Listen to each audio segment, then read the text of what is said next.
health professionals like myself, whether they're nurses, EMTs, nurse practitioners, when we go into these kinds of professions, we are already coming into it with the idea of helping others. That, along with the mission of Red Cross, which is alleviating suffering, really go together. And wherever you are in the cycle of your career, whether you're just starting as a new grad, whether you're a full career person like I was for 30, 40 years, whether you're retired and you want to continue or find that way to give back, this is a great organization to do that. There's so many ways to tap into the passion that you have. There are many different avenues and many different positions that you can use your skills in many different ways. The obvious things, of course, are working as nurses and working as EMTs in disasters, in shelters, in family assistance centers. In terms of disaster, you're either preparing for the disaster, you're responding for the disaster, or you're recovering from the disaster. So there's constant things to be involved in that.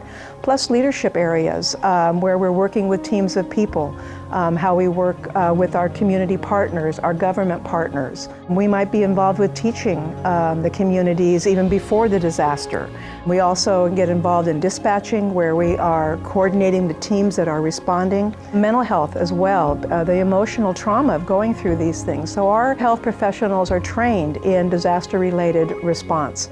Just like in the hospital situation as a nurse, we work with different departments in the hospital to get our patients well and to get them out of the hospital back to their homes. We're doing the same thing in disaster health nursing with working with partners out in the community to get people back to their routines, on the right path, help them with their health, help them with their assimilation back into their communities.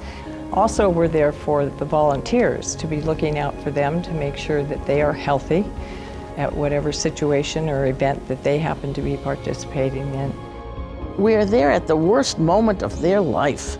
I mean, a fire has destroyed everything. A tornado has come through and ripped up everything. All of these kinds of things have happened, and it's a chance to really work together.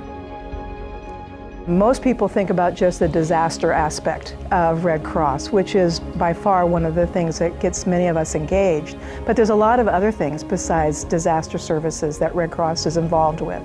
There's blood services. There's education that we do throughout the communities on a variety of things. There are services to the armed forces where we're engaged with the military and the people that have come back from military service. So there's a lot of different ways to get engaged and different things to do with Red Cross. I really see volunteering as a career. It's a part of who I want to be, and I think it is for a lot of people. Being a volunteer for the Red Cross has probably been the most rewarding part of my career.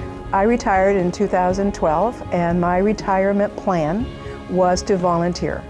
I was looking for an opportunity to give back in a way that I could also balance my life with my husband, with traveling, with my family, and I really saw Red Cross as the way to do that.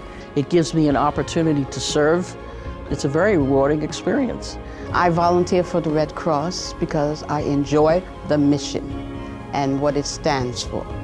And by being that nurse, I'm giving back, I'm helping, and that makes me feel very good.